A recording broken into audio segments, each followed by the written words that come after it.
Sometimes like all you want to do is run. Hear me out, hear me out. It's all the things you never show.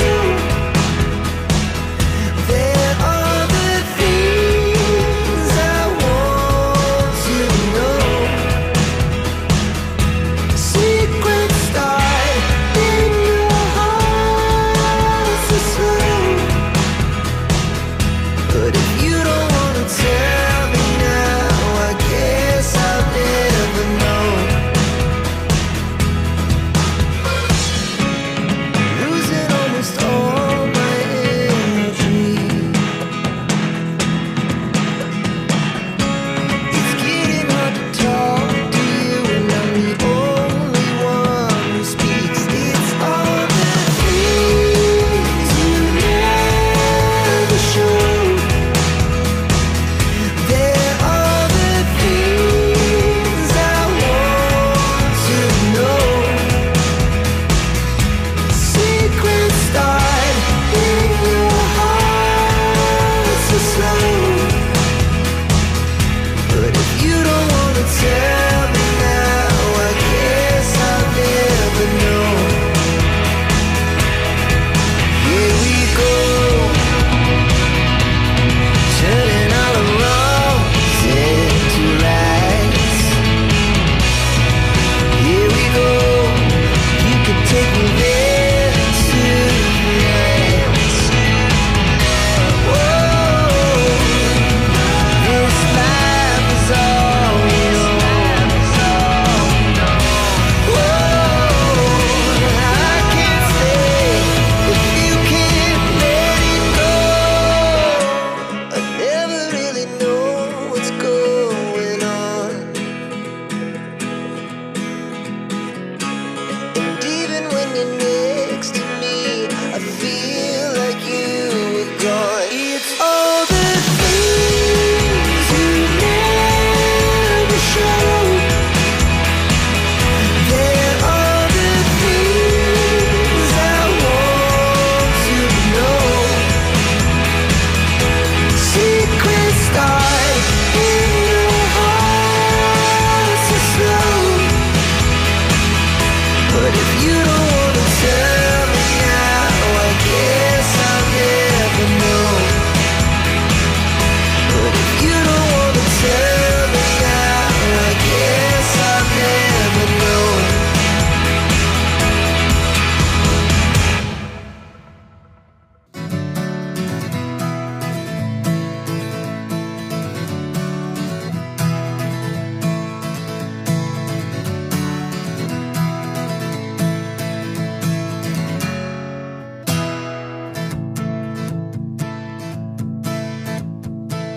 You're my forever, my 24/7. Your love that guides me home. No matter the weather, we'll be together. Your love won't leave alone. Just take one look, and you're forever mine.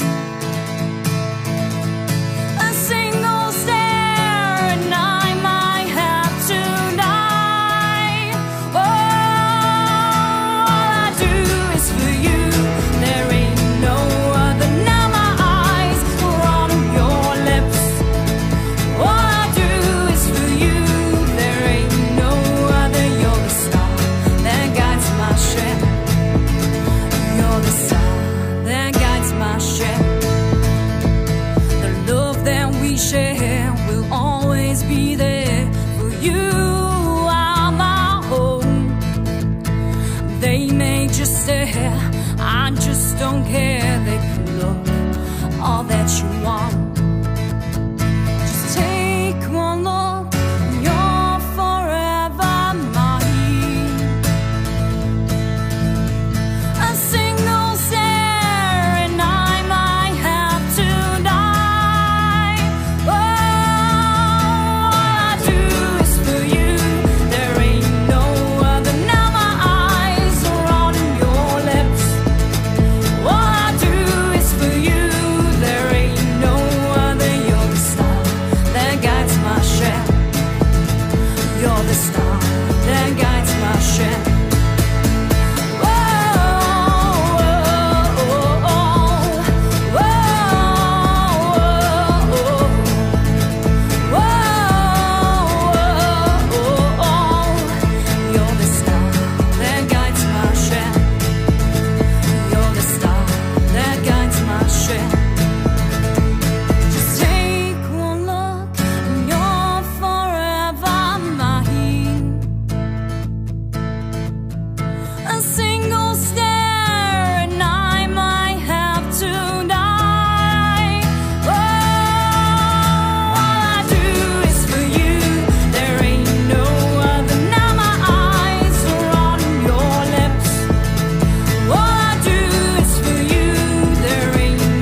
my shot.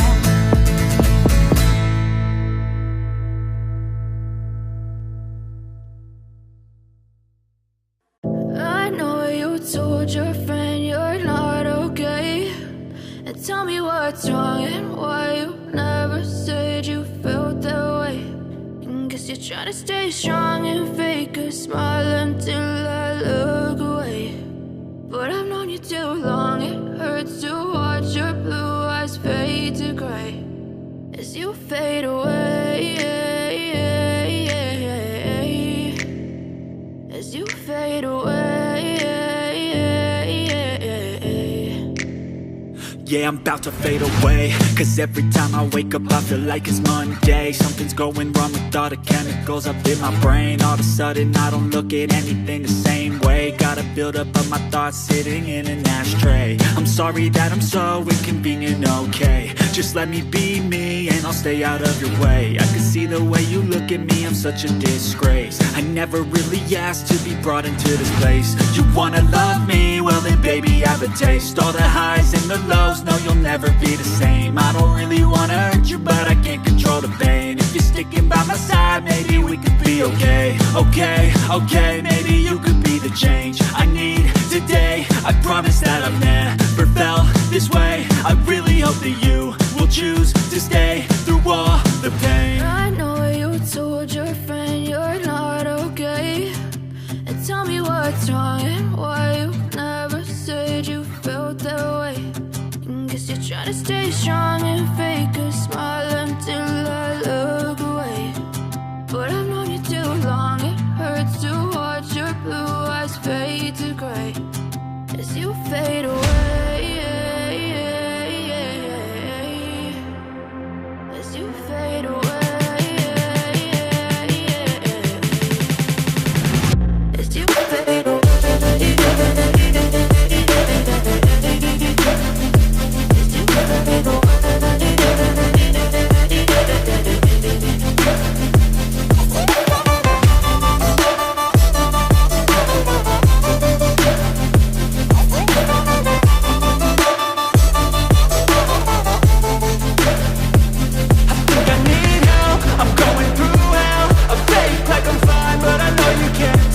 Like nothing I found, my mind overwhelms. I think that I'm broken, but I hope you can't help. I know I'm not perfect, but some days I feel far more worthless.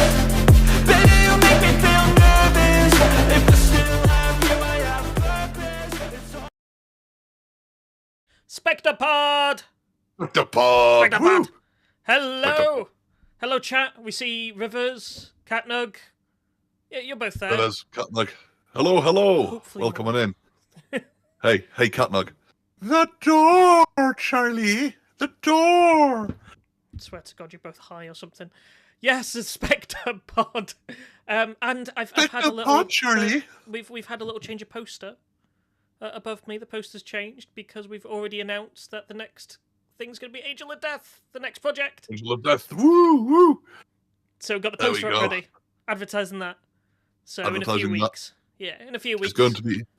Yeah, in a few weeks, we'll be doing Angels of Death. This will be... for this one, this is not one of my own projects, as Phoenix Wright dubbed Eternius. This one will be run by the wonderful, small, coffee-hating pug that is Kier. So, that is...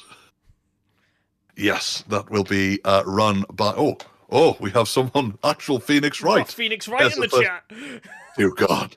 Dear God. Say for zero Enix right. For Zero Enix Wright. For zero Dear God. He loves Edgeworth. He loves Edgeworth. He loves... Don't know if Han, that is that follows the you? character. Yeah. It might be Han. Might be Han. Well, welcome on in, Phoenix. You might want to come back tomorrow, because tomorrow as well. Well, obviously stay here for the SpecDubPod. We'd love to have you, but come back tomorrow as well, because tomorrow we'll be carrying on with Phoenix Wright Ace Attorney and our live dub of that. So absolutely, come on back with that. So I've just realised something. So What did you behind the scenes for people, I have come under a bit of menace, and I've purchased a new computer. I've built a new computer. I love it. She's beautiful. However, that meant I had to rebuild all the assets and stuff for the stream. So much so that I forgot to put the quick questions in. Oh, you know what? That is okay. That's okay. It works. So there's no quick questions today. We'll just do topics. Okay, that At least the is. topics are on. Yeah, that is absolutely fine. I wonder if there have been any. Let's have a I think there quick is check one. there. Yes.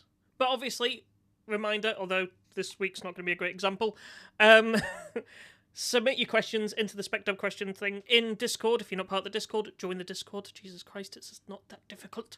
And you can submit a question and we will ask it on air no matter how stupid it is, because sometimes they are bloody stupid. But in a funny Yes, way. absolutely. Absolutely. Yeah, that is excellent. Yes, absolutely. Yeah, join our Discord if you have not already. Let me put. And for Zero and X Right is a millionaire, apparently. Congratulations. Apparently, he's a millionaire. Hey, you know, if you want to invest in SpecDub as an up and coming not for profit studio, you know, we're Yeah, we'll take it, yeah. Oh, Jesus. We already got to the point where we're begging for money from people. River says there's no stupid questions. There's silly questions, I should have said. yeah, silly questions. There we go. Yes, Feel yeah. better. Oh, hang on. Before we go any further, we need to hear out Phoenix Wright on Edgeworth, apparently. Yes, Phoenix, right? Please share your hot takes on Edgeworth. Oh, yeah. No, I'm keen for this. No stupid questions, only stupid answers. Yeah, I mean, you have watched SpecDub That is fair, before, Calico. haven't you? Yeah, that's That's true. what we do famously. Exactly. That and it's that tangents and tech issues. Those seem to be the three. I swear to God, I have sorted this thing down to a T, apart from the quick questions. I've sorted it down to a T, right? This is going to be perfect. You would say his normal paragraph, but it's not safe for work for Twitch. That case, you know, we can picture what you're thinking. And it's Yes, disturbing. we can picture what you picture. Yes, yes. So we'd Yes, rather not. yeah. Edgeworth, he is. A bit But of a a wiper snapper. I've He- never heard of wiper he- snapper. I don't know. But I do love him. I've said it in a few different languages, but that's all that I can say here. Me encanta Edgeworth. My own care Edgeworth. There we go. Bit of Welsh for you there. Oh, no, Yep, you there got we me go. off Edgeworth. There we go. Hey! Hey, And woo! it is the Welsh stream Come as on. too. Hello, Becca. Welcome on in. Thank you very much for the lurk. It's very much appreciated. Yeah. Yes, Becca has become a stealthy spectator. I'll be spending time with us. Enjoy from the shadows. You hate Wales. Oh, well, you know. Well, That's... we'll try not to take it personally. Yeah, we'll try not to take it to two Welsh people on stream. We'll try not to take it personally. I love the country so much, I'm leaving it in 2 years. Yes. Doesn't care if he lives in Newport. Okay, do you know what? You live in Newport. I understand. I fully understand now. I've been to Bridgend, and I think didn't friend of ours, Cadwin, he went to Newport University, and he was did, like, yes. "Yeah, it's not a great place." Sorry if it upsets you, but that's just the stuff I've been told. Yeah, that is. You know, I'm off down to Cardiff next week. Cardiff, I like Cardiff. Cardiff's lovely. Yeah, I've got a friend that lives in Dinas Powys, just outside Cardiff, and I'm one of his best men for his wedding. He couldn't choose between me and our other mate from university, so he just asked us both to be best men. Go to the Cardiff Con. It's next month. You know what? Maybe we will. Maybe we will. Dragon Age Veil Garden is taking over my life. That's fair, Becca. Hence the That's fair. lurk, basically, is what she's trying to say. And so look, there we go. So, well, thank you for spending time with us, even if you've got us in your I'm ears lurking. as you play the Veil card. Yes, absolutely. We are. Yes, there we go. I'm on this as a guest, but I will lurk with my video games and stuff in the background. That's It'll be tempting. fine. That's tempting. Phoenix Wright's boyfriend is dressing up as Edgeworth for the con. Oh, perfect. Oh, so tempting now. Yes. Yeah, that is. You know, we'll need to get our voice actor for. We'll need to get Cyber, our voice actor for Phoenix for our live dub. We'll need to get him down to Cardiff for that con just so we can. In a full suit, Kira yes. in the full, Maya outfit, and me as old. I'll just shave. I'll get myself a judge robe, shave my head, get a nice big white beard for it. Just go around. My beard. Just go around and. I'll be walking around the place, and every time I see something that minorly upsets me, you damn whippersnapper! Yeah, as long as you don't dress up as Salmonella, we should be Oh fine. no! Like, I want to make this clear, right? We are past that point in the Phoenix Wright series. We will not be seeing Salmonella again, and I am so happy. It killed me inside doing that character, honestly. Oh, and we do have a question we can throw up. Why not? If you were a cat, what colour of fur would you like to have? Where's my cats? I would be ginger. I'd absolutely be a ginger cat. It's I'd just be black as night, but just like a little tragic colour, a little white or something. It's like, you're not a fully black cat. No, there's something about you. Something about you. Yeah. In fairness, red-headed cats tend to be known for being a bit thick and a bit sort of a bit daft. Yeah. So I would absolutely be a red-headed cat. You say that. You say that. We've got our cat Zeus. Jesus Christ. So we picked up 2 cats from a rescue. They're rescue adult cats. Because black adult cats are the least rescued cats, so we decided we wanted them. But Jesus Christ, we got Athena, who is incredibly intelligent, will figure things out, understands everything. Zeus, let's put it this way, right? For Zeus, when we had to get him to the vet yesterday, just for his jabs, he's okay, don't worry. We threw in some dreamies into the carry case and he just walked in. We just pushed his bum in and closed the door. It was the easiest I've ever had. Love it. Nice. Fingers crossed it'll be that easy every time. But yes. Excellent. So yeah, absolutely. There you go. Stacey crossing the road is unlucky. You heard it here first. Interesting point, Rivers. Interesting point. And Phoenix Wright, unfortunately, is allergic to cats. Well, we'll need to add that. We'll need to message Cyber about that. I am, believe it or not, as somebody who owns 2 cats, I'm also allergic to cats, if you didn't know. I have a mild allergy to cats. No rashes or anything, but it's just, the whole stuffy and stuff. But if I'm around them long enough, I grow an immunity. It's weird. So the first couple of weeks, don't get me wrong, I was like, but other than that, I'm fine.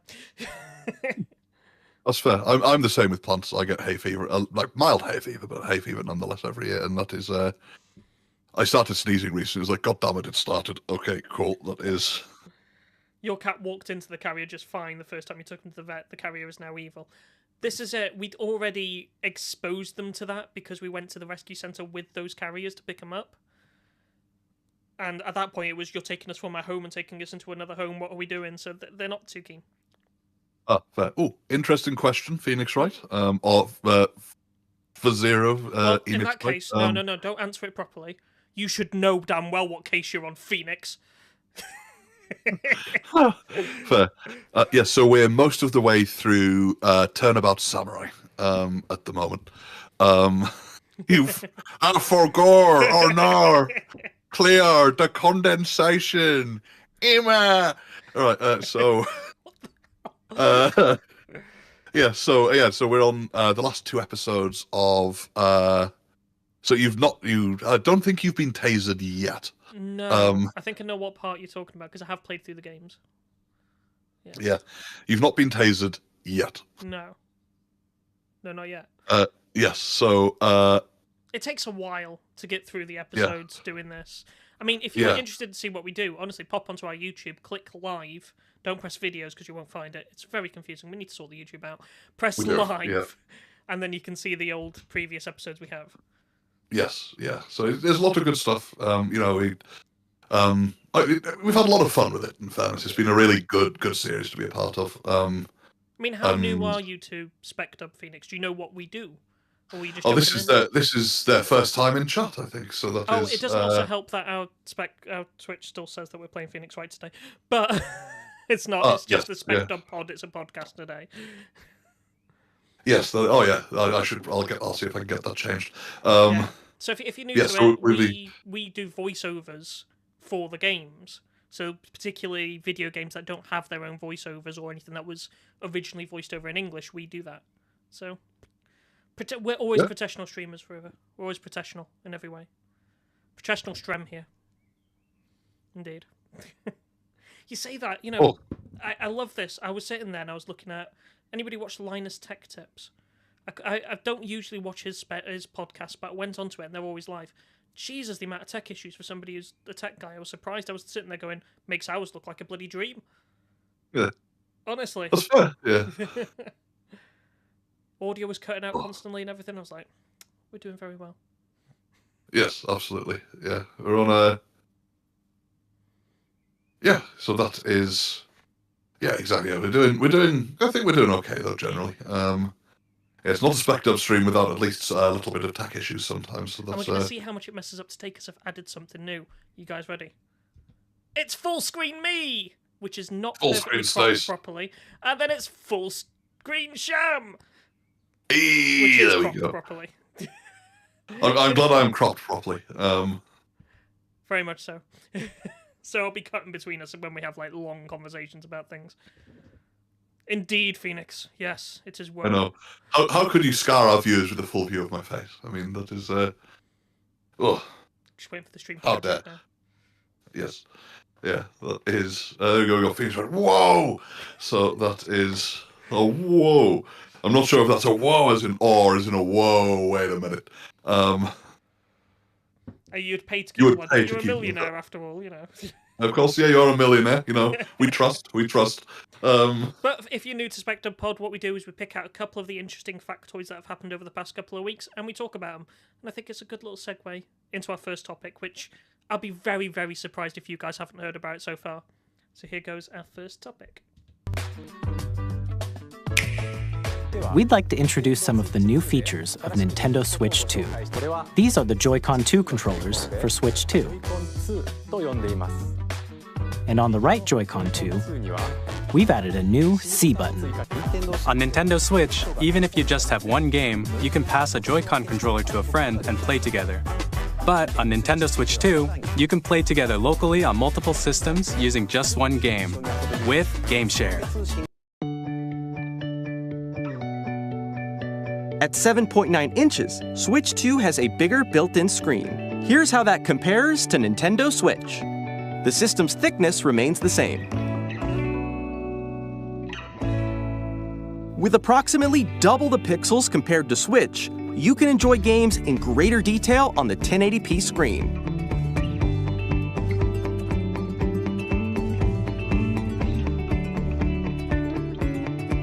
The screen supports up to 120 frames per second, allowing for smoother gameplay in supported titles.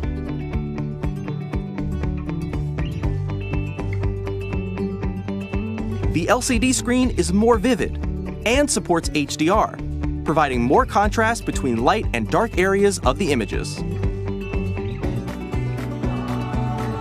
The all-new Joy-Con 2 controllers connect magnetically.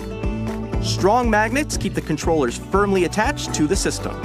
Detach your controller easily by pressing the release button on the back.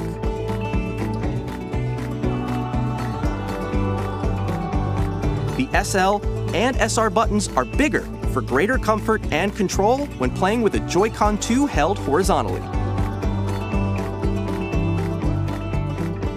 The left and right sticks are now larger. Each Joy-Con 2 controller can be used as a mouse to play with compatible games. Both the left and right Joy-Con 2 support mouse controls.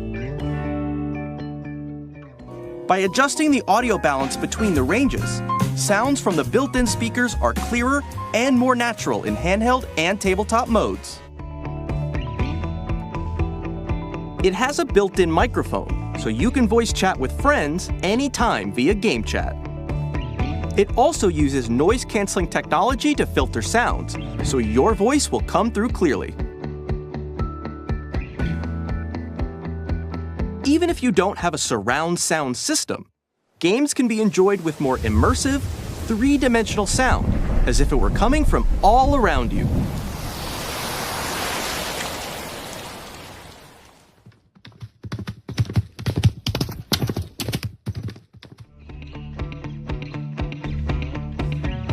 Place your Nintendo Switch 2 however you like with a large, sturdy stand. You can move it freely, like this.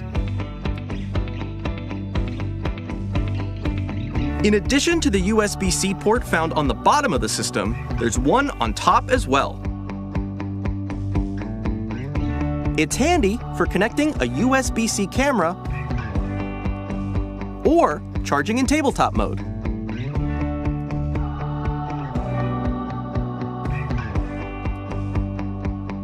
Nintendo Switch 2 comes with 256 gigabytes of internal storage, 8 times that of Nintendo Switch, for storing your game downloads, save data, and more. Reading and writing data is also faster. Use the Nintendo Switch 2 dock to connect to your TV and enable up to 4K resolution for compatible games. HDR is also supported in TV mode.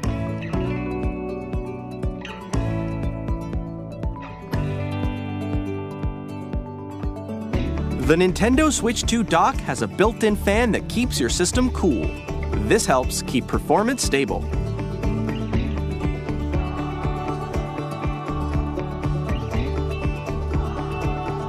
On Nintendo Switch 2, you can play Nintendo Switch 2 games, as well as compatible Nintendo Switch games. Physical and digital games are supported.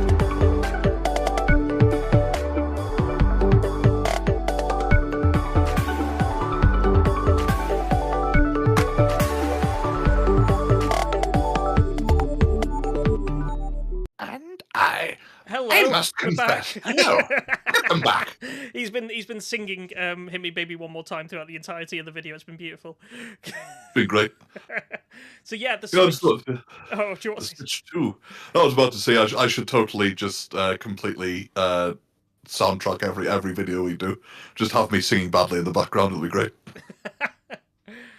So the Switch 2 has all the features of it. Everything about it has finally been announced. Pre-orders have gone up for most countries, which in itself is an issue. But first off, before we go into like how bloody crap certain features are, I am super hyped for this thing. I genuinely am. I love what they've done. I love the fact that it's now 4K compatible. The cooling at the back, as somebody who builds my own computer, oh my god, that's just brilliant. Wonderful thinking. I love the new magnetic Joy-Cons. It's because I've already broken the rail on my Switch Joy-Con. I just think there is so much to enjoy about it. The chat, okay, Discord already existed. There's ways around things. I wasn't too fussed. But everything else, I was super hyped about. But there are downsides. What was your first impressions, though, Sean? My first impressions, I think... So I've been playing Nintendo games since I was knee-high, right? My first ever console was a Game Boy Color, right, with Pokemon Yellow and Pokemon Blue on it. Yes! In fact, I still have that. Hey! It's a good thing I've kept it here. My little purple, with the Pokemon Yellow in the back. Yes, so that is my first. So I've been playing Nintendo consoles since I was knee-high. I had a Switch for a while. I fell on financial troubles for a bit and had to sell it to make rent. But I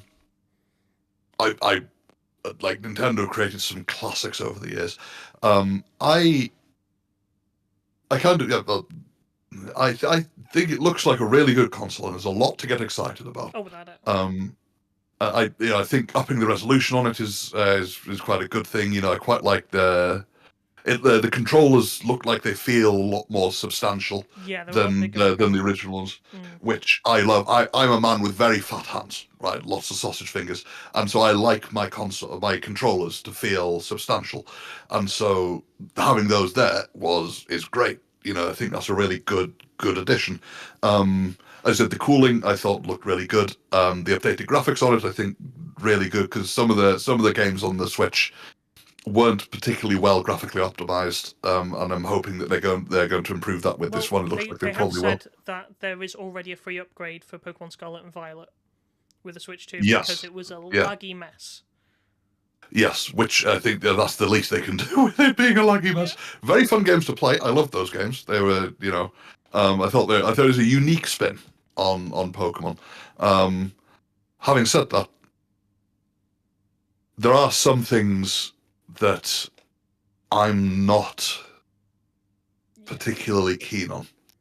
Amen. For example, some of the graphical updates, whilst the ones for Pokemon Scarlet and Violet are free, if you want to play Tears of the Kingdom, or if you want to play the original Breath of the Wild. Breath of the Wild, thank you. you're going to need, well, I think it was $30 you needed to pay Yeah, to upgrade each of them. yeah, which To play on the is Switch just a 2. ridiculous amount for Yeah. what is just a small graphical improvement. Yeah. I would have happily, because I mean, I've got a PS5 and we have a lot of PS4 games, and if you put them in, they go, "Hey, would you like the PS5 version? Better graphics, blah blah blah," and it's usually about £12 or something, and I'm like, do you know what? Yeah, it's a little more on the pricey side, but that's all right. You know, I've already bought the game. You used to be able to buy a new game for £30, and now you're like, oh yeah, you want slightly better graphics on a game you already own? Give us £30. That is, Yeah. that just feels a not bit right. dodgy, to be honest. Yeah. Yeah, I and mean, there's that's a the few start. things. Yeah, I mean, obviously the price was a bit of a scare for people, but I don't.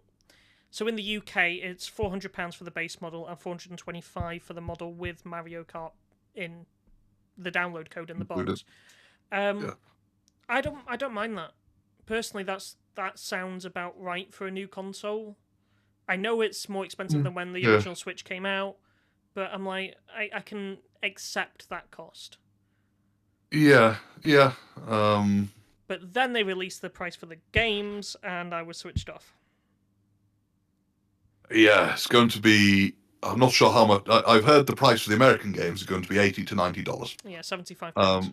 £75 in the UK. That's Which is the most I would have ever quite. spent on a game. Yeah.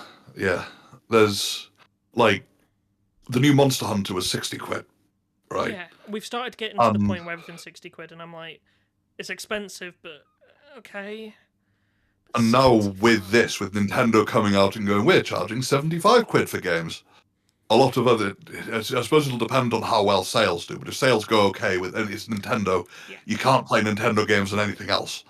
People are going to pay that money to get the games that they want on the Switch, and other games companies are going to go, well, Nintendo are charging $75, we can charge $75. It's going to really raise the price for everything gaming wise, which is going to be a real pain in the dick because it at £60 that's put up a wall for some people being able to afford games. Oh gosh, yeah. I mean, like, And this is going to put an even thicker, bigger wall. I'll be honest with you. I'm a grown adult and I do quite well financially, and I'm an adult with money, and I buy a lot of video games because I'm an adult with money who's got a brain of a child, and I'm bloody happy about it. I'm at the point that we all were when we were kids, like, I want to own every game. I'm at the point where I can go, yeah, well, I can.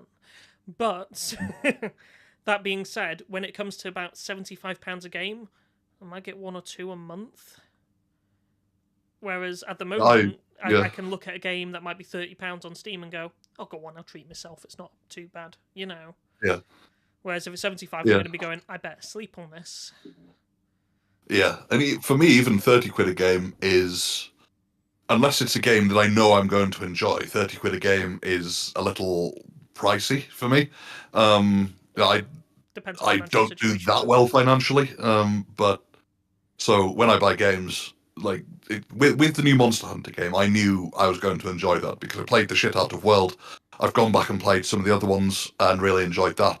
Yeah. I played a fair bit of Rise and for the most part enjoyed that, despite them nerfing my favourite weapon. Goddamn Insectclave! Yeah, but yeah, like I knew for a fact Monster Hunter I would get. It's a series that I know I will enjoy regardless. And so I was like, £60, I know I will play the shit out of this. I'm going to get it. Yeah, I mean, I just bought a game for Nick for his birthday, my boyfriend, for his birthday. I think that was about £60. It was something Warriors. I can't remember what it was called. Dynasty Warriors? It might have Hyrule Warriors, maybe? No, yeah, Dynasty Warriors, maybe. No, it was a PS5 game. He's been playing the hell out of it. But he's played so much of it. He's completed it about 3 times now, and he's just trying to get all the trophies and stuff. And I'm like, okay, I spent a good amount of money on a game that he's really enjoying and he's really getting into, and I'm happy about that. Yeah, and that's a worthwhile investment kind of thing, you know. I mean, you know for a fact that EA is going to see this and go, aha, we can charge £75 for FIFA and Madden and all of these reskin games. And you think, it's like there was a time many moons ago that FIFA was a different game every year. You know, it wasn't just an update for like a very slight graphical update, and they always added new features. New rosters. They always added new features. It was sort of, you know, worth the price of entry kind of thing. You know, now it's just a reskin of the previous game. It's equally glitchy, but very slightly better graphics. And they're going to be charging £75 a pop. And you're thinking, no, it's not like I don't get me wrong. I do enjoy playing FIFA every now and again. At 75 quid a year, though, no, it's not really worth it. And all I'm going to say is somebody who used to work in a video game store, if we get to the point, because some of the Switch cartridge games, I'm saying some, the new Switch cartridge games are built into the cartridge, the game's built into the cartridge. Mm. It is a very some, though, at this point, which is a pain. But if you're happy to wait an extra year for that version of FIFA, walk into a video game store, maybe CEX in the UK probably have it, and you can pick it up for about £1. Yeah, exactly. That's all we had. We had that many copies of FIFA that were all going for about 50p to £1. And we got to a point where we couldn't take in any more FIFA because the entire company was overloaded by copies of old FIFA games. Yeah. And speaking of reselling games, one of the other things that's irked me about the Switch 2 is that the cartridges essentially just contain a download code. Some of them. It is only some. I did look into it. Thank God. But yeah, it looks as if it's going to be a good 50-50 split between a cartridge that you put in and it just downloads the game. Yeah. What? And an actual game. But I think that Nintendo are pushing more for the download version, which is just cutting off the resale market entirely. It's not... Yeah, exactly. So you're gonna be spending 75, 80 quid on a game, 75 to 85 quid a game, and some of them you're not even going to be able to get your money back once you're done with it, or at least get some sort of money back after you finish playing with it, which is. And especially with certain story-based games. I mean, like one of my favorite games of all time is Life is Strange. And I know the most recent one was a flop. I quite enjoyed it towards the end, but it does take a lot to get into.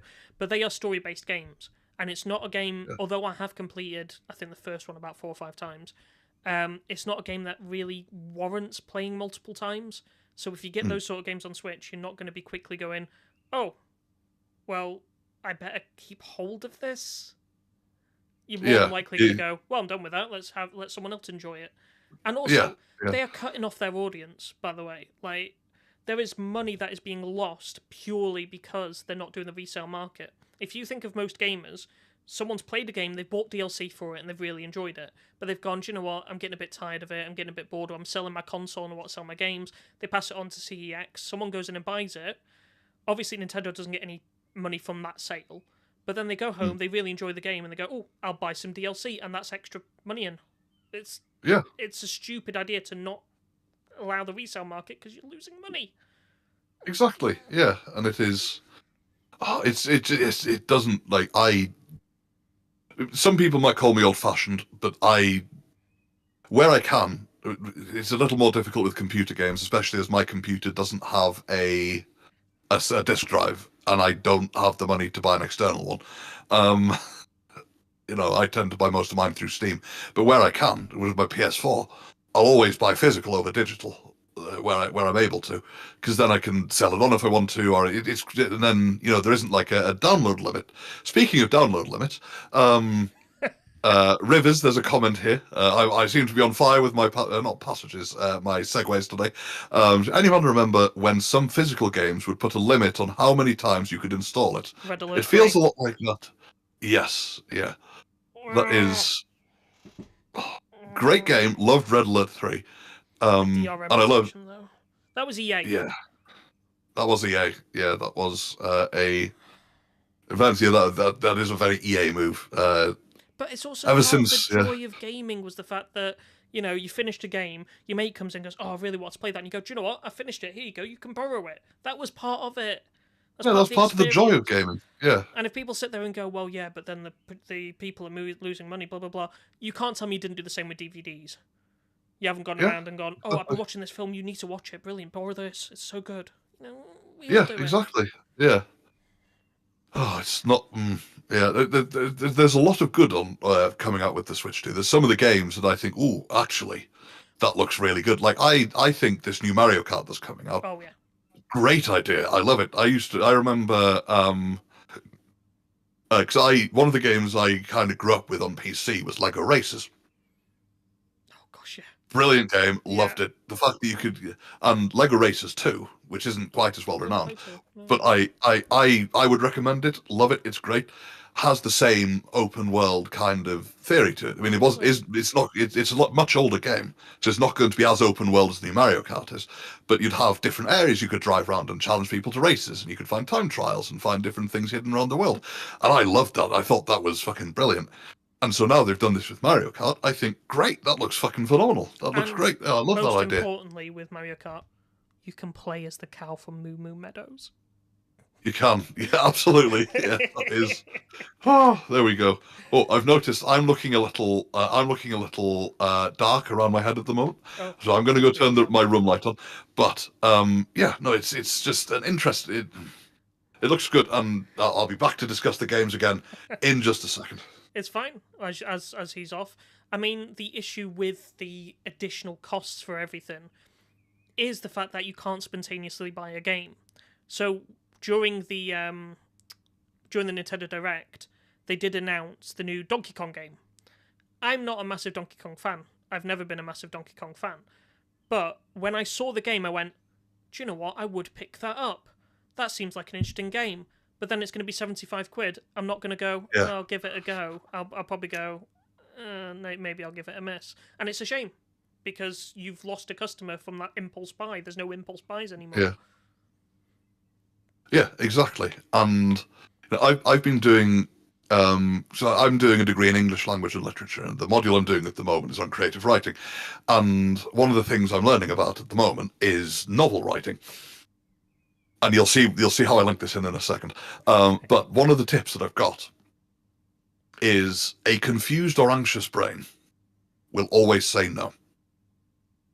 And if there's, with this price point at 75 quid a game, or $80 to $90 a game if you're stateside, that price is going to make people anxious. And that's going to make a lot of people go, no, I don't want to just give this a go, because if I don't, especially if it's one of these ones that you can't resell, you can't sort of sell on, if it's like one that's just got a digital thing, you're not going to be able to pick it up, try it, and go, actually, this isn't for me. And because that's just 75 quid gone. Just like there's so much you can buy with £75. And if you can't sell it on to at least recoup some of the money, people aren't going to be as willing to just try games out. And then also for those impulse buys, the people who do go into CEX to buy their games, it's the same thing. There's not going to be as many people trying to sell on their physical copies because they're worth a fortune, and there's going to be less physical copies anyway. So I don't know. I mean, that's one of the gripes. The other thing, of course, is the pre-order system, which is beneficial. I get it, because it avoids scalpers, but it's so specific in what you need to pre-order. I don't know if you're aware of the pre-order system, Shem. I am not. That's one thing I haven't come across yet. So in order to pre-order, you need to have been a Nintendo Life member for 2 years, which immediately my boyfriend sat there and went, well, that's me. All right, sorted. And I was like, okay, fantastic. You also need to agree to all the terms and conditions and to the third-party information share, which he went, no. Because he's quite secure about his data. Yeah.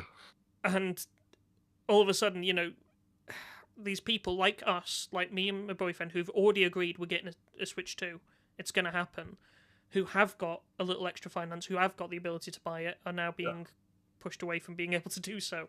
Luckily in the UK, a lot of the stores around here, so Argos and Game, for example, although Game I know doesn't really exist on the retail storefront anymore, they still exist online, have got their own pre-order system and you can just get it from there.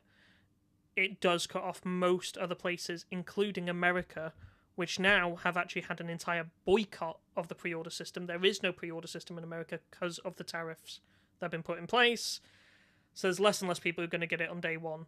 And anybody who does get it, let's face it, outside of this pre-order system is going to scalp it. So you haven't really cut down the scalping market. It was a nice try, but you haven't done it.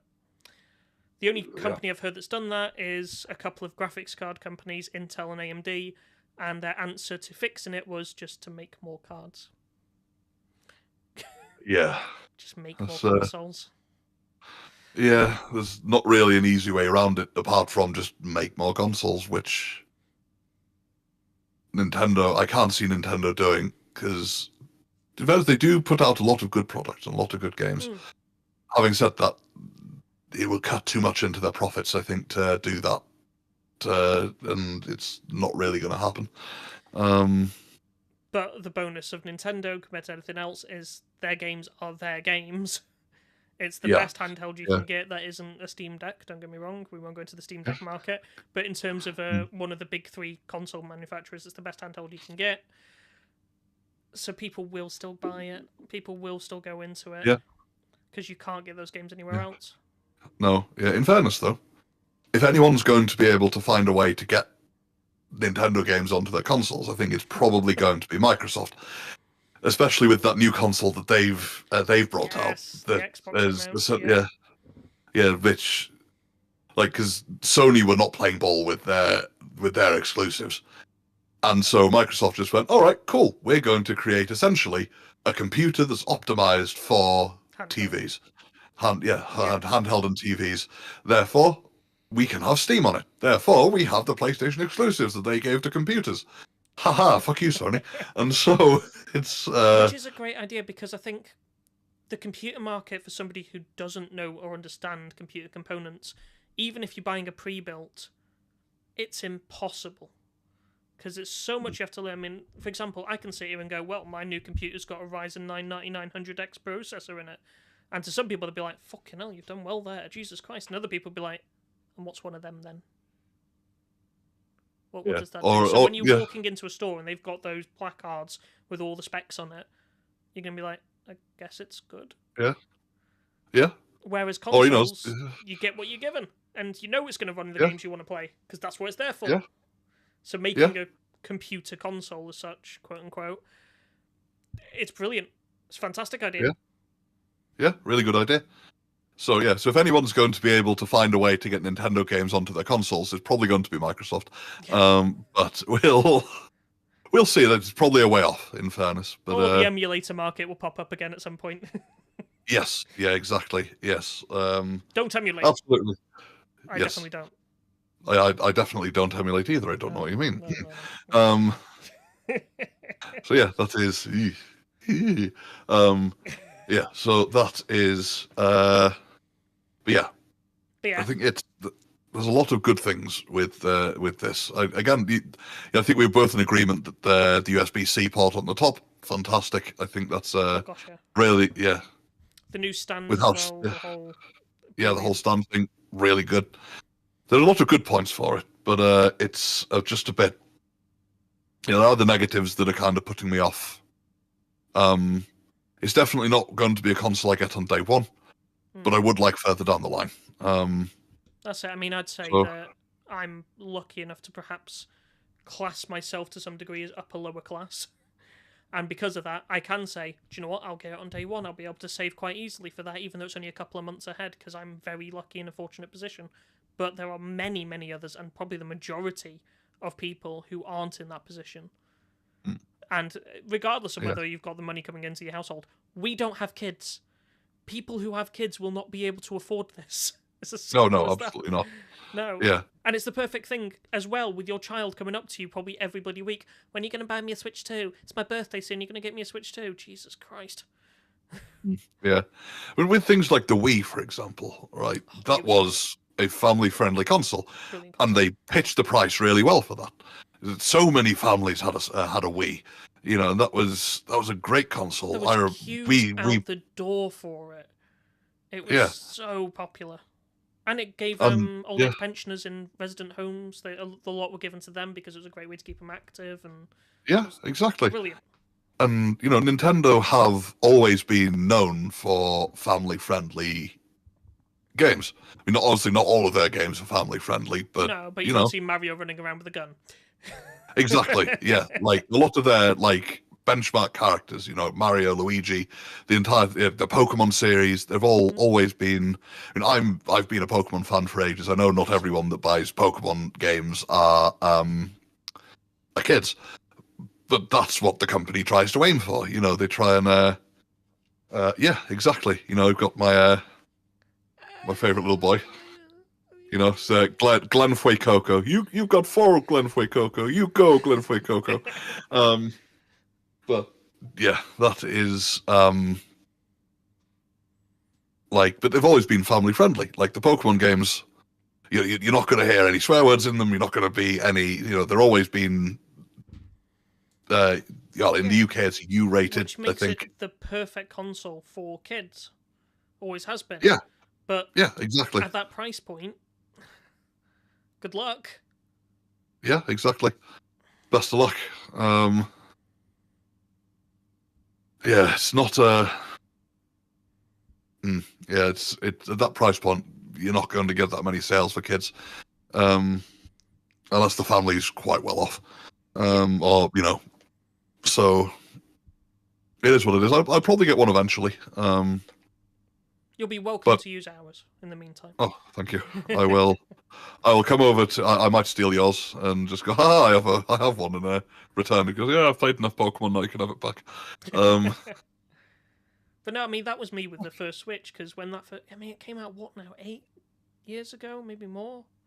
Like Jesus, I was not in the financial position I am in now, and I was like eyeing up the Switch so much. And I remember the joy of it was actually going to friends' houses and going, "Oh, you have a Switch? Can I try it?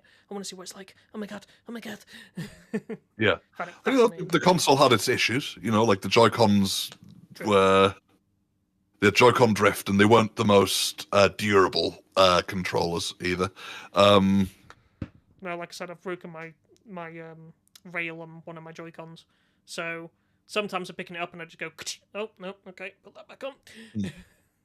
Yeah, it isn't not the most durable, but it was still. I mean, the whole idea behind the Switch was like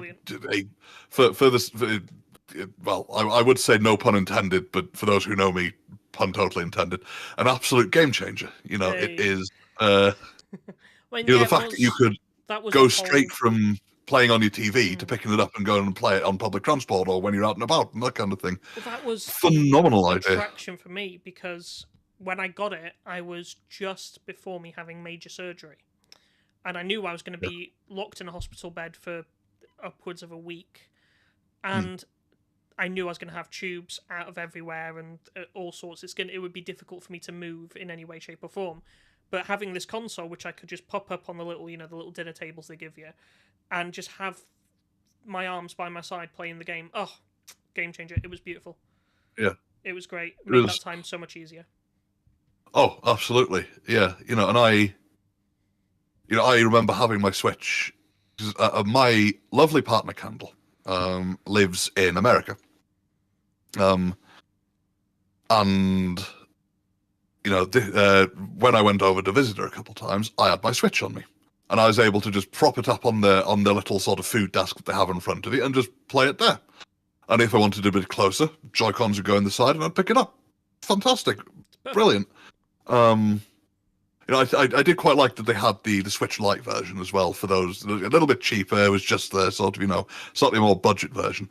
Oh, I know people who won't go away from a Switch Lite. They think it's the best thing that's ever been made. Yeah. And I found myself preferring the actual Switch itself, but the fact that they had a budget option, I think was really good.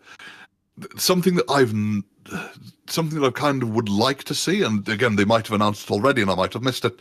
I would quite like to see a budget version of the Switch 2, like a Switch Lite. They haven't announced it yet. No, it's not been announced. Yeah, so I think that if they had a budget version of it. Without a doubt. Yeah. They're probably going to also release an OLED version at some point as well, because this isn't OLED, this is LED. But quite interestingly, I've watched a lot of YouTubers who have gone to there's like little playtest areas you can go and try the Switch 2 now. And they all sit there and they go, do you know what, funnily enough, this even looks better than the OLED Switch, even though it's LED. They've done a lot more with it. But they're probably going to make an OLED or a superior version. You know, like they did all the way back from the 3DS. They had the new 3DS, which was a stupid name. Because I have a new 3DS. It's not new. I've had it for a few years, but it's a new 3DS. Yeah, you could have called it like a 3DS Plus or a 3DS Extra or something like that. But it's in this room. That's where I left it. Anyway. Yeah. Oh, Yeah, it is. but yeah, I think we've killed the Switch conversation at this point. Yeah. I think we've gone over everything we can. Yeah. So getting one, but not happy about some things. Yeah. And it's probably going to affect the video game market. Which is overall, which is yay! Woo! Now let's Spending more hopefully- money on games. Let's hopefully talk But about how something- did they know that's exactly what I wanted for Christmas? Yay! Yeah, I mean, like, last Christmas, don't get me wrong, I'm talking about a relationship, and as partners, you tend to buy too much for each other. Was it last? No, it was Christmas before last. Nick bought me 3 Switch games, and I was like, yeah, oh my god, he's gone all out there. This year, he'll probably buy me 1. Because that's all he can afford. Yeah, that is not good. Oh dear. But hey ho. Happier topic. Let's try and move on to the next topic. Yes. Here it is.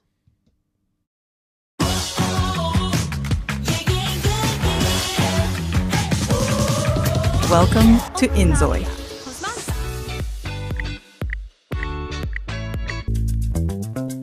What about the space where your Zoe will live?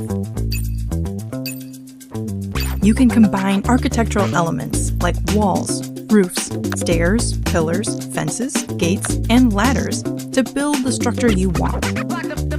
You can also customize various appliances and furniture to decorate your home in your own style. Worried you might not have the skills to do all this? Don't be. We have various AI functions that make creation easy for everyone. You can create your own textures to make unique artwork, or turn real-world objects into 3D models to include in Inzoi. It's time to showcase your limitless creativity. Once you've created your character and house, shall we step outside?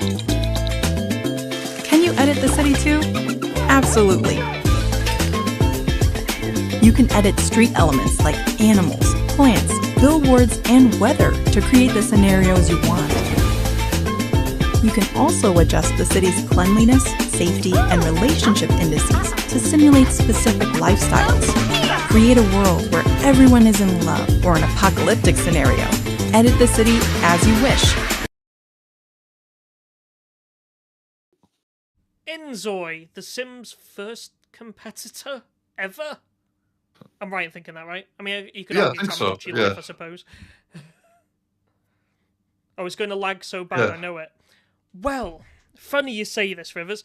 This game has been released on early access, and I have, for the purposes of this podcast, purchased it and given it a good go. And it doesn't lag. It's actually really good, and they have got a lot of graphic options to pull it down to where's comfortable for your computer. So it's not bad. I think what I really want to discuss, though, was the fact that they're bringing an AI implementation into the game. So allowing you to use AI prompts to build textures in the game. At the moment, it's just textures. I feel like there could be scope for more. You could be able to sit there and say something like, I want a specific type of coffee table or something like that. But at the moment, it's just textures. But it was just the thought of having brought AI in this manner. Is this finally a point we can all agree AI is being used properly? It could be. I mean, this, again, it's a bit of a... AI is, for a very long time, well, for as long as AI has been sort of, usable, it's been a very controversial topic. And, as a sort of a studio, here at SpecDub Studios, we are very much against generative AI being used for art and for, well, even more so for voiceovers. For many months, we joined in with SAG-AFTRA's strike against using AI for voiceovers. If I can quickly interject. If you guys want to learn a bit more about what's going on with the strike at the moment, just go to Twitter, and type in #LevelUpTheContract. Yes, absolutely. And it's a great way. We should all be supporting our favorite voice actors in this kind of thing. And so, as a general thing, SpecDub is against generative AI being used for the arts, right? But on a more personal level, I can see why this could be them being used in a better way than going, oh well, we'll just use it to create stories to sell, because that's been quite a big thing for authors and that kind of thing. You've got a few people go, I'll just go to ChatGPT, I'll get that to write me a book, and I'll self-publish on Amazon, it'll be fine. And like self-publishing things have been inundated with AI-written novels that people want to make a quick buck with, and you've got the voice-generating ones that'll do things, that'll create voiceovers for different things, and you've got the ones that do generative AI, and this one seems to be somewhat generative. Yeah. It's kind of isn't. It's. I played it and I went, I'm playing The Sims. I'll be honest with you. There wasn't a massive difference. There was a few extra features that The Sims didn't have, which I quite appreciate. Like, you can actually go out and work your job. You don't just sit there and wait for The Sims to come home. It's nice in that regard. But I did sit there and feel like I'm playing The Sims, and a lot of it is pre-coded in, and it's all working with it. And the only thing they have got so far is the textures. So if you wanted to change the texture of your t-shirt, you can change that. If you want to change the texture of the carpet, you can change that just by typing in a prompt. You can say, oh, I want a red carpet with blue swirls. There's a red carpet with blue swirls. So it allows you to be that creative. And I think as well, for somebody like myself who I can't even draw a stick man, that I can see as a positive bonus, because it allows me to have that level of creativity without having the ability to do so. Yeah, and I can there are many things that I'm good at. I can sing. I like to think I'm an okay voice actor, You're a voice actor. Shut up. I'm glad you think so. You are very I'm relatively musical. I'm becoming a decent writer. I'm not quite there yet, but I've got shown promise, Art is not one of the things I'm good at. And so I can absolutely see that going, oh, well, actually, I would like textures. Because textures, it's kind of generative, but, you can't really put trademarks on colors and patterns, really. Yeah. You can for a specific art piece, for example, but, like, just going, oh, well, I want my carpet to be, purple with yellow stars for this kid's room kind of thing. Or, I want this to be a light grass green in this room kind of thing, or whatever. It's that kind of thing. I can see. Yeah, and I think I found Inzoi quite an interesting project, because there's a lot of things that Inzoi does that are DLC for The Sims that you just get as standard with Inzoi. Pets straight away. Yes. You get pets straight away. You get the university side of things straight away. You can actually go and do your job, which The Sims doesn't do at all. There's lots of things that Inzoi has in it that I think makes it a really promising project. And whether it's going to be a Sims killer is a completely different conversation. Maybe one we'll cover, but I think it might push finally for us to get a Sims 5. I think it will be them reevaluating what they can do. And as well, without being funny, it's EA. They will see a marketing opportunity to try and beat out Inzoi, so it's going to be the case. The only thing they're not going to beat is the fact that I only had to pay £25 for the game. Which is a miracle in most video games these days. It really is. I know it's early access, which is why it's cheaper, but I only had to pay £25. That was because I was sitting there going, oh, I should really research it more, and if I could play it, that'd be great. I wonder how much it is, and I saw £25 and I went, well, that's a no-brainer. Jesus. Yeah. Whereas, if it was the newer sort of £60 mark, I might not have done so much, and that's probably... I mean, The Sims... You try and buy the entire collection of The Sims 4 now, it's probably going to cost you nearly £1,000. Yeah, that is... I wonder, actually, let's... A little bit of on-stream research, because I know one of our mods, Han. I think she's celebrating something with her parents tonight, so she's not able to make it. But she has probably multiple thousand hours in The Sims. Fair. And has bought every single DLC for it. Not all at once, but because The Sims 4 itself is a free download now. Oh, was you it? can get the game. You I can get the paid for you can that. get the Sim God 4 damn for it. free. But I think the money you can get for it is at least it's free download on some things. Yeah, it's on Game Pass now. Because Okay, EA's got yeah. EA Access Pass thing, and it's part of Game Pass. So you can technically get it free, and I think it comes with a few DLC, but not. I own more DLC than I would get on Game Pass, but I haven't got Yeah, a yeah. massive amount in the grand scheme of things. I think most people would look at my Sims 4 collection and go, "Oh, you've got quite a big collection," but then you look at how much there is, and oh Jesus. Yeah. But I don't think there's an option to buy everything. Yeah, But EA there are 1, 2, and 3, Paradox 4, 5, 6. EA and Paradox as both have free base games with DLC that will cost you a small fortune. Yeah, that's the issue. I mean, I'm trying to keep talking now because Sham is currently doing maths in his head. If you can hear it, that's lovely. Nobody say a bunch of numbers, he'll confuse him. He's trying his best to throw me out at the moment, it's great. 38, 39, 40, 41. Is he counting the amount of DLC there is? 43, 44, What the 45, 46, 47. 50, 51, 52, 50s. 53. 55, Is there a 56, point where they just go, 57, we've made too many, we need to make a new 59. Sims now? Because I'm sure that's what used to happen, honestly. 63, 64, 65, 66, Still going. 70. How is he still going? This is just, I'm more interested in just watching him counter at this point. This is genuinely interesting for me. I also love how he's on my second screen, so when I'm looking at the second screen at him, it looks like I'm looking at him on the sofa. It's great. Immersion. So, on Steam... Oh, actually, there is an added... Oh, Jesus. Right, so there is currently 92 pieces of DLC for The Sims 4. That must be a world record. I'm sorry. Fucking hell. If you were to... so you might be able to find them cheaper elsewhere, but if you were to buy all of them on Steam... Yeah.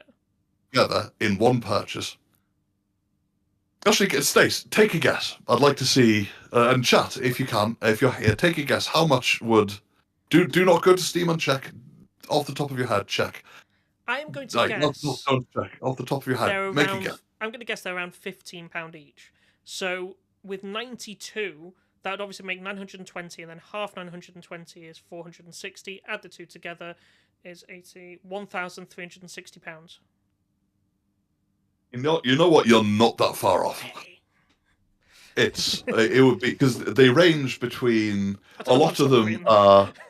There's 1 or 2 free ones, but most of them are ranged between sort of 5 and 10 quid.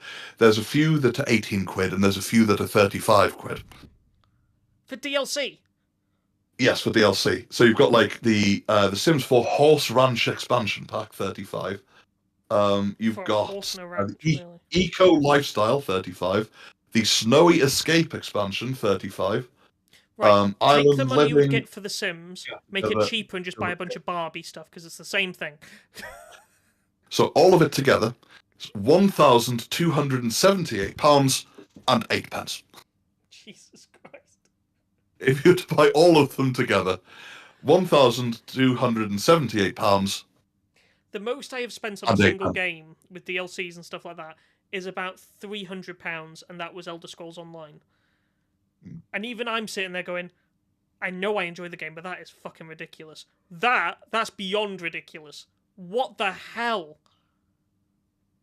God sham it, dammers. I know. It's not even my fault. There's... We have a cat. We have a cat. There we go. Is this... Zeus. That's Zeus. I Nice. can tell by his face. He's got more smaller eyes. Zeus. He just wants to watch the birds. That's what he likes to do. Yeah. There's a Star Wars pack for 18 quid. There's a Werewolves game pack.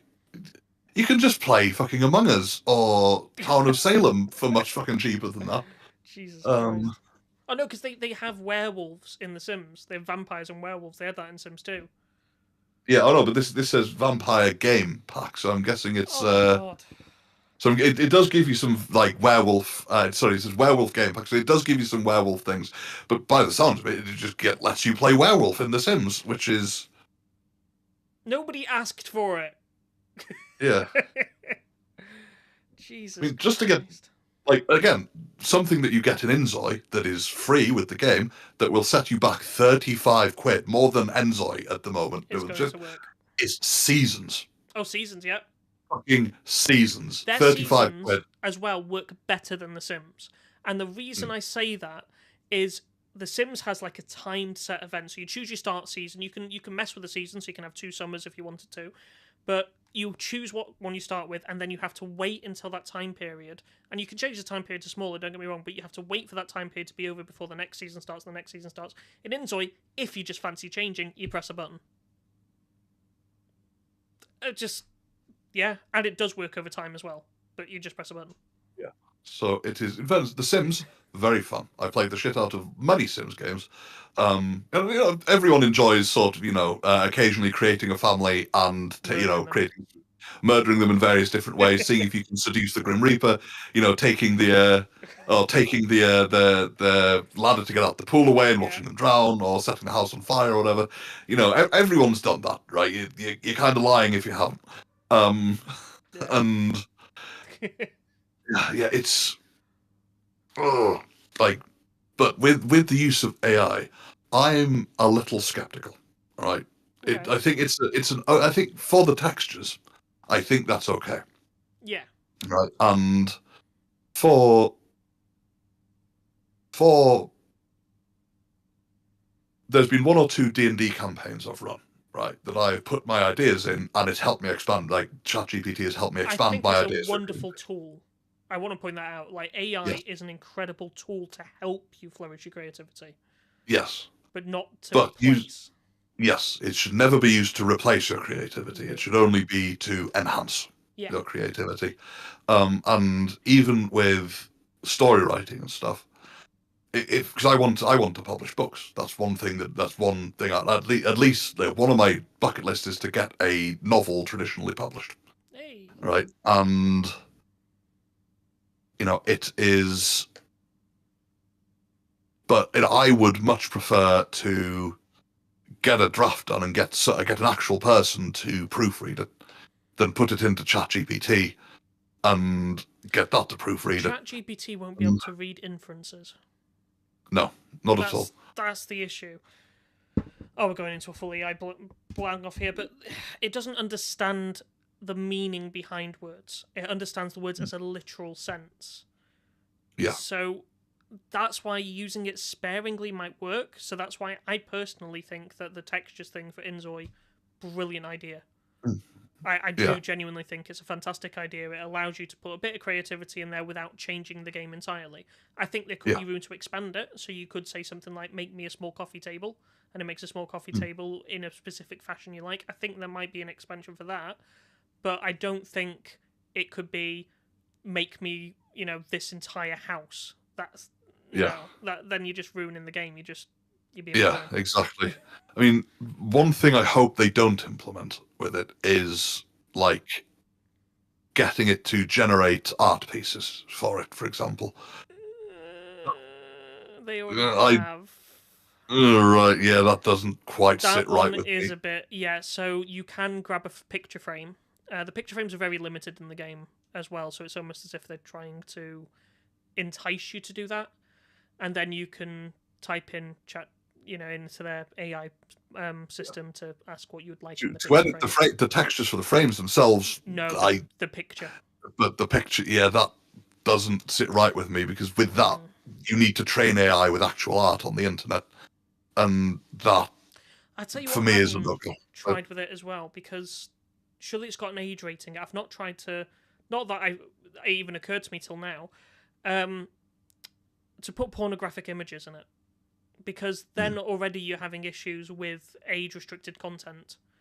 But it could be theoretically possible to have, I don't know, a gangbang picture on a wall. Do you know what I mean? Yeah. So... yeah, it's... You settle down, cat. And he's off again. Yeah, so the fact that they have sort of AI-generated art in there doesn't sit well with me. I considered purchasing it, but I don't think I will with that in there.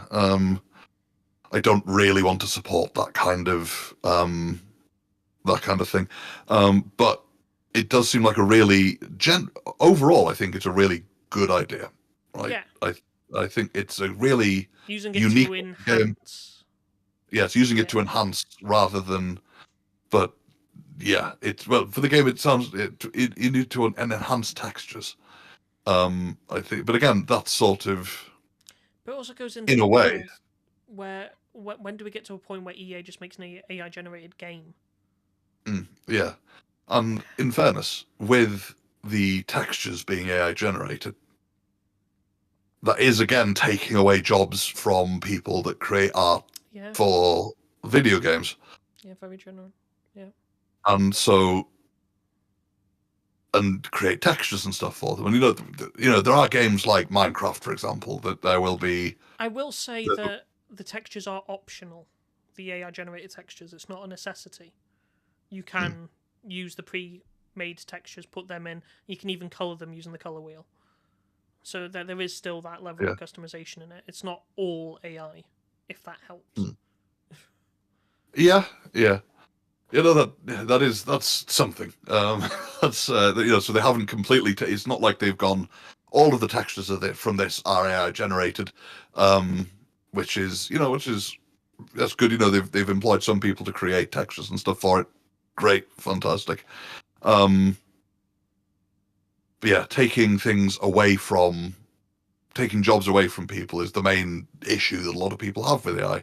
You're taking AI generated art, kind of not only taking jobs away from people, but it's taking other people's art and using it to teach. And same with the voiceover thing. You're taking jobs away from voice actors, and that will only learn by maybe not only learn, because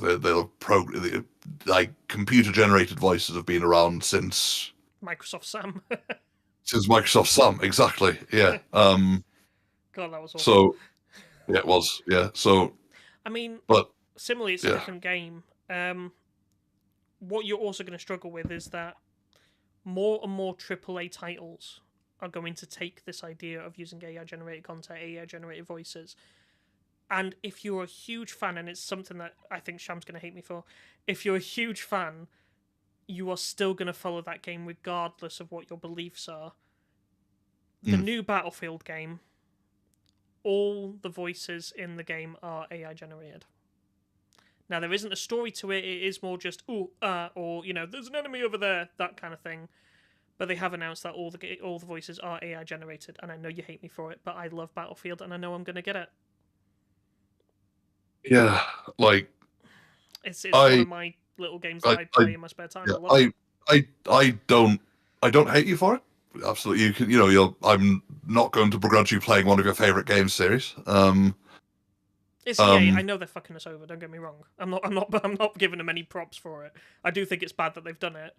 But if you follow a game series, you're likely to carry on following it regardless sometimes of your beliefs in it. For example, the Harry Potter Legacy game, I own the game. I'm also very pro trans rights, so I got the game on a grey market website because I didn't want to give any money to that bitch. But, it made me feel a bit better about myself, even though I still was technically buying into it. Yeah, and I've heard a fair few people have had that moral dilemma of, I support trans rights. I'm very much for that, and I don't want to give Rowling the money. We don't want to give Megaturf any money, but it is. But at the same time, like, I grew up with Harry Potter. It's one of the things that, like, there's a lot of people that still love Michael Jackson's music, or still quite like the artist, not the artist. Exactly. And I'm sure a lot of people are in a similar situation. With Rowling's views on transgenderism, there's a lot of people that don't want to give her money, but they still love the thing that she's created. And yeah, so I can understand it. But I personally can't really support that myself. Yeah. Because I've earned a bit of money here and there as a voice actor, and I'd like to start earning more consistent money as a voice actor. And there are so many talented voice actors out there, and they've just decided to go with AI because it's cheaper. It is absolutely disgusting, and I'm not happy with EA's take on doing that with Battlefield. I really am not. And I know the argument is that the voices aren't really used too much because it is literally just get me a medic. Oh, there's a person over there. It's the dialogue isn't a main feature of the game, but still that dialogue was there. It does increase the immersion of the game, and it does still require voice actors to do. Yeah.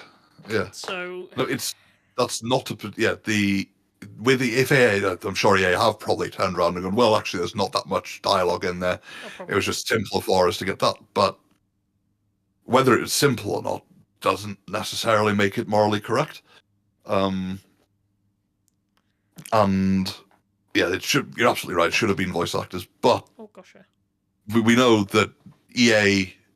I can't remember what the name of their current CEO is, but he kind of came in around, I think, if it's the same guy, he came in a while back just before Dragon Age, one of the Dragon Age games came out.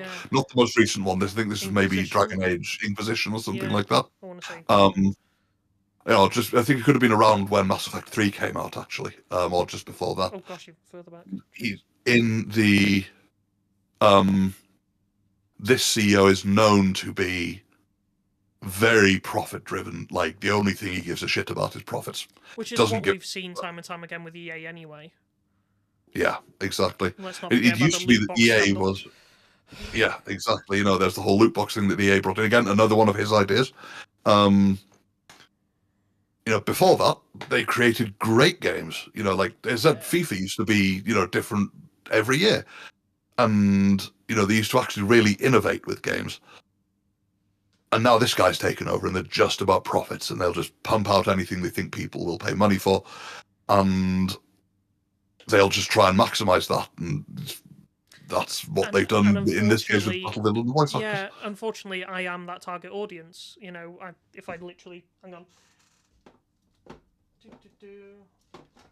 mean, I've got older ones under there, but, there's Battlefield 2142... Battlefield Bad Company 2, Battlefield 4, Battlefield 5. I've always been a mass. I've got it all the way back down to 1942 under here because it runs on a different computer, so it's in a different place. I've always been a fan of their games. I absolutely love Battlefield games, even though I know it's been a bit of a issue recently because they've not done very well with them. And I've been super excited for Battlefield 6 because they have taken the extra step with the audience. They have actually tried play tests and people give them feedback, and they've gone back to their roots with it. So I'm genuinely quite excited for it. But it's a shame that they've gone about it in a way that's not particularly morally correct. Yeah, and it's a shame. Also, why are the voice actors the first things to be attacked? Honestly, it just seems unfair. It really does. Yeah, it's a lot with the emergence of AI. It's a lot easier to replicate a voice than it is to replicate code for a game. And it's also, we're thinking about anybody who's ever put their voice online, ourselves included. Our voices can be stolen just from this podcast, just from the times we've done Phoenix Wright, just from anything. Our voices can be stolen. Don't get me wrong, there's legal protections and stuff. There is copyright around that. But as a not-for-profit organisation, are we going to go against EA lawyers? Well, as much as I'd love to. No. No, we can't afford to. It's a scary world because all of a sudden your voice could be stolen and put into a video game without you even knowing. Yeah, which is a scary thought, to be honest, especially if you want to make money from your voice. Yeah. Whether that's through singing or voiceovers or, What happened to the days when The Sims 3, if I remember correctly, got, was it Katy Perry in to sing in Simlish for one of this? That's brilliant. Yeah. As ridiculous of an idea, it's brilliant. I love it. Well, it is, yeah. Yeah, that's phenomenal. That's a really good bit of advertising as well. Yeah. That is, because lots of people love Katy Perry. They go, "Oh, Katy Perry's in this game. I'm going to buy it." And with voice actors are becoming more and more famous. There used to be a time that people wouldn't really recognize voice actors they'd recognize the voice, but they wouldn't know. People wouldn't know. Oh, that's Mel Blanc doing this. Oh, that's. But they might not even know the that name, is- but you can recognize voices. I remember when Disenchantment came out. Don't get me wrong, I knew it was from the same people that made Futurama, but when Disenchantment came out and I heard King Zog's voice, I went, "Oh my god, it's Bender! It's Bender!" Yeah, exactly. Yeah, exactly. Great.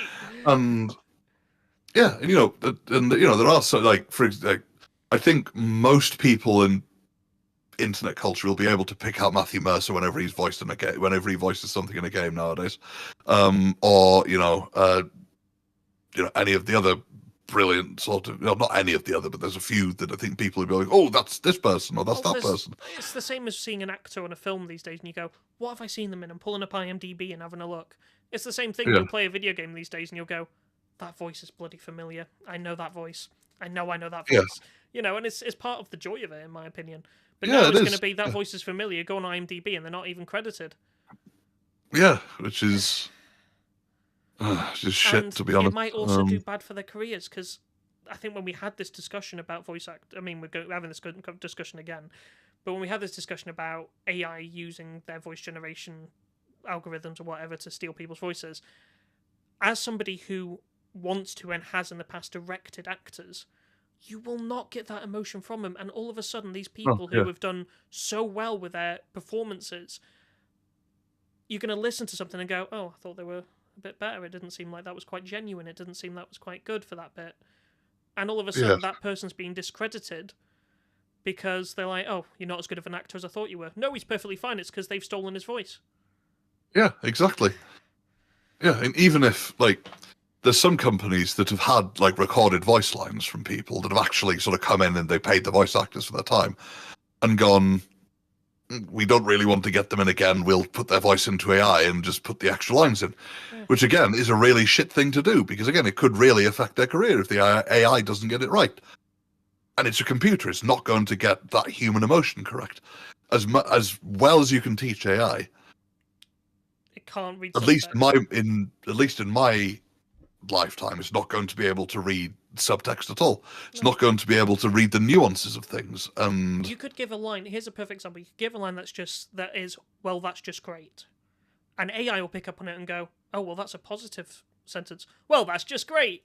But then a voice actor would come in and go, "Oh, but looking at the rest of the story, this is a bad thing." Well, that's just great. yeah, It's not going to exactly. pick up that difference. It's just going to see those words and go, "That's what that means." Yeah, exactly. And if the voice actor goes, "Oh, well, that's just great," and they go, "Actually, could you make that more sarcastic?" Yeah. "Oh, that's just great," kind of thing, and just I know It you can allows you kind that of put things flexibility. into. Yeah, You could say sarcastically this, but you're not going to get the same. You're really not going to get the same inference from people. Yeah. You're not going to get the same attitude and feeling from it. There is a connection that humans have to people on screen or over their ears, at least, that is lost when a computer gets involved. yeah, and yeah, I don't see computers ever getting that human element correct.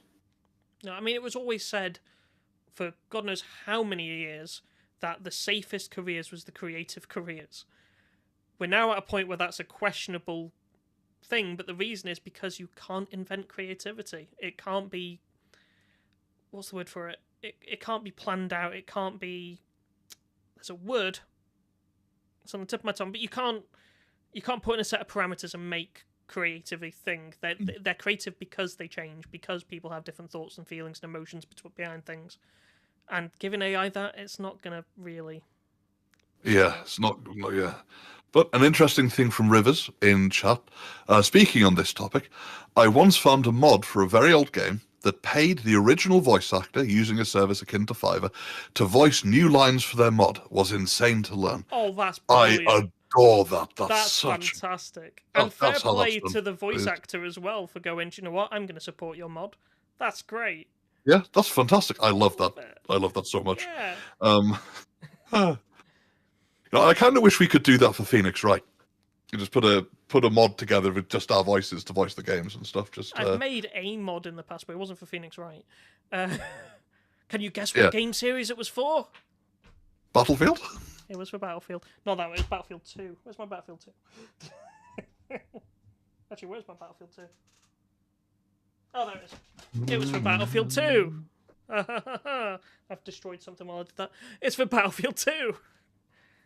I just made a little menu mod as well as putting like a ton of maps in it. It was called World Conquest. I was quite proud of it. I was 12. Nice. Fair. There you go. Rivers, I once made a mod for Skyrim that replaced all dragons with macaroni. This is the degree of creativity we're talking about, because AI wouldn't even think of that. Yeah, exactly. Please tell me it's still up. I'm so tempted to see that. Yes, yeah. And what version of Skyrim was that for, Rivers? I want to see if I can get it. You know, maybe I'll do a macaroni dragon playthrough for SpecDub at some point. I don't know, but we'll. I do love that. There is a multiplayer mod for Skyrim. Oh, okay, interesting. So it could be a SpecDub thing. Just thoughts. Could be a SpecDub thing. Yeah, just a thought. This is not canon, guys. Like, don't expect this to happen. Yeah, no, yeah, I doubt it'll happen. In fairness, but yeah, that could be an interesting idea. Absolutely. Oh, I don't have the files anymore. That's a shame. Brilliant idea, though. Hilarious. Yeah, that is great. That is great. I do love that idea. In fairness, I quite enjoyed. There's a few different dragon changing mods that I Thomas quite. the Tank Engine one. Yeah, the Thomas the Tank Engine one's a classic. Yeah. You know, there's a mod I've seen. You know, this isn't in. So speaking of AI in games and Skyrim mods, there is a mod that I've seen for Skyrim, and I think this is for Skyrim VR. Oh. I think that changes the NPCs to respond to what you're saying. Yeah, I've seen it. It's Which it is brilliant. And in fairness, the voice actors for that had already been they hadn't been paid for the mod, but had been paid for the game. So it was that's an interesting use of AI. But actually, it's worth. There is somebody who does videos of they've got a full VR suit on and everything, and they go up and talk to these people. If you want to see how AI does badly, watch that, because the reason it's such a good watch is because of how ridiculous the responses are. Oh, yeah. You know, so it just shows how AI really doesn't get it, and they won't get human inference. It's just the way it is. Yeah, yeah. So maybe as a comedy, use AI, but not in a comedy in the traditional sense. Yes, yeah. Oh, yeah, it is. It's daft. I love it. It's a. Yeah, no. So yes, but so back to the whole texture thing. Yeah, I think it. I personally won't be getting Inzoi, but I can see the appeal of it. And I think, like, the textures and stuff, I can kind of see that as a sort of a game enhancing thing, especially as they've already paid people to give base textures and that kind of thing to the game. It really is, because also the AI generation takes a minute as well. I'm quite lucky that I've got a new computer that's very fast, so it takes me probably about 5-6 seconds, but that's still a long period of time to wait when you're playing video games. But for somebody who's got less of a powerful computer, you could be sitting there for a few minutes for one texture to load. And because it's based on a prompt, you don't even know technically what it's going to look like when it comes out. Yeah, yeah. So I'll admit, after a short while of trying that method, I kept going, oh, what's the base textures like? I'll just use them. The technology's not there yet. It's not. Yeah, not quite there. We've ran to the hills with AI. It's not quite there yet. Yeah, yeah. And again, AI is such a divisive topic nowadays as well. It's had its controversies, you know. So I think the general consensus, at least from SpecDub, is it's a great tool to help enhance, but it should never replace. Like I said before, when I make films, I can't draw a stick man. I'm not even joking. I was in a lecture in university. They asked me to build a storyboard. I said, really, you don't want me to do so? I can't even draw a stickman. He said, yeah, everybody can draw a stickman. You're fine. Just carry on, Stace. I was like, okay. So I started drawing. He came up to me and he went, what's that? And I went, well, that's a guy talking to another guy. I said, yeah, maybe you shouldn't do storyboards. It was bad. So there is an AI tool that will build storyboards for me to pre-visualize the film.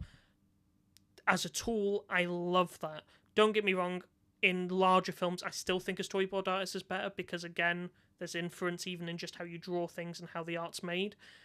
But for me, yes, as a tool, fantastic, but I couldn't make AI make the film for me because I know it won't be what my vision is. Yeah, exactly. Yeah. And again, even if you did have the time to train that AI to get the movie you wanted perfect, you'd be better off just making the film at that point. You'd be better off just making the film yourself and paying actual sort of actors to come in and an actual film crew and it's generally just it's just one of those things. But yeah, I usually like to finish SpecDubPod about 9, and we've gone past that. So I'm happy to call it a night. And I think we've kind of put the AI thing to rest. We don't like it. Yeah, I think so. Yeah. Yes, we don't like. Well, as a tool to enhance, yes, great. Use away. As a tool to replace, no, absolutely not. It is, yeah. But for now, Shammers, where can we see you? Where can we follow you? Where have you last peed against a wall? Right. Well, I last peed against a wall, on a night out in Bangor. Congrats. But thank you very much. I was quite drunk at the time.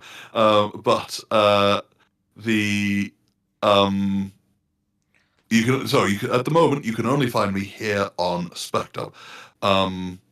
That might be changing for a little bit in a couple of weeks due to personal things, but yes, the next place you'll be able to find me is tomorrow evening, where we will be doing, well, at the moment we'll be doing, unless anything changes, we'll be doing the next episode of our flagship show, Phoenix Wright Dubbed Attorney. So be sure to come along and see if we can help find things to help make Will Powers, or to help prove that Will Powers is innocent. Indeed. Yes. You can also find me on our SpecDub Discord. Of course. Yes. Discord. Go onto our Discord. That's where you can submit questions for here. You can interact with us on the chat. You can join in with community nights. There is a lot of benefits. And guess what? It's free. We don't charge for it. Best thing to do. Oh, we do not. But I just wanted to quickly, can we have a quick story time just because you mentioned the night out in Bangor? Yes. Can you think of the one I'm about to talk about? Possibly. I think I was talking about this earlier. Is this the one with the car incident? Yes! I've still got a video of it. Myself, Sham, and a good friend of ours, Cadwin, went on a night out. And it wasn't even a full night out. It was just go out, have a few drinks. You know, it's been a while. I think we went to the Bellevue. It was quite nice. Yeah, I think we had a meal somewhere. Somewhere, and then sort of. Yeah, it was us, Cadwin, and Haz. Yeah, and we went for a meal in the Greek restaurant, I think, or somewhere where the Greek used to be. Yeah. And then we went for a few drinks in the Bellevue afterwards. It was great. And I parked on a back road somewhere. Near where the Bellevue is, and we ended up. Well, we walked to the car and we thought, bloody hell, the person in front of you is parked close. No, behind you, wasn't it? Yeah, the person behind you is parked close. Yeah. Really bloody close. By the way, also important for the story, we're on a hill. Yes. And then, we heard that's bloody close. Wait, is that touching my rear bumper? Yes. Fuck, it is. What happened God. was that the person who'd parked behind didn't set their parking brake properly. And it just rolled into the back of the car. So we're sitting there for ages trying to figure out what to do because we have to move the car. It's nearly midnight at this point, so everybody's fast asleep. Yeah. And it is... If we move that car out of the way, the car behind would have smashed into the car in front. Yeah. Unfortunately, there was no damage on my car. It was all right, you know. We ended up so having to call the police out for it, but Jesus Christ. Yeah, because we have to call the police and go, look, we're really sorry, but this car's kind of hit the back of mine. It doesn't look like there's any damage, but the handbrake's gone. If we move the car in front's going to get hit, and we don't really want to damage anyone else's property. Can you run a check on the plate and see if there's see who's there? And they go, yeah, they kind of went, yeah, we'll find out, don't worry. They sent a couple of officers out, they knocked on the door. Turns out that they'd just come home. I think they'd come home knackered from a day out. Yeah. Not really set it properly, and it had rolled, fortunately, because it was kind of half set, but so wasn't set enough. Yeah. Yes, it would have been a slow roll into the back of my car, but Jesus, that was... that was an experience. That was very much an experience. Yeah, that was... But yeah, everyone got home safe. The person was very apologetic, and we exchanged numbers. There wasn't any damage, so no claims or anything. But yeah, it was an interesting night. yeah, exactly. Just when I think of a night out with you, I think of that. That's all it is. Exactly. So, Stace, where can we find you on this wonderful place on the internet? And where do you keep your naughty stash of magazines? I hate that you brought that up. So I'm going to give some background to this, right? My granddad passed away a couple of months ago, and to put it nicely, we didn't have a good relationship. I wasn't particularly sour about the fact that he'd passed away. But nevertheless, when somebody in a family passes away, there's an opportunity to make a little bit of money. So we went and helped clear out the house, and we found the largest collection of vintage porn magazines you've ever seen in your entire life.